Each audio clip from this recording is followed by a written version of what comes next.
rumah Minangkabau. Tapi ini adalah rumah tradisi Batak Toba. Jadi kita teruskan perjalanan kita menuju ke arah ujung Silalai.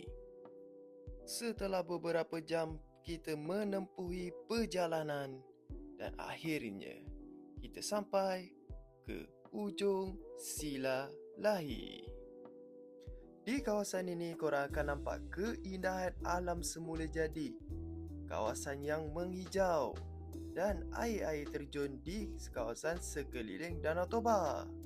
Jadi ini adalah salah satu pemandangan di ujung Silalai.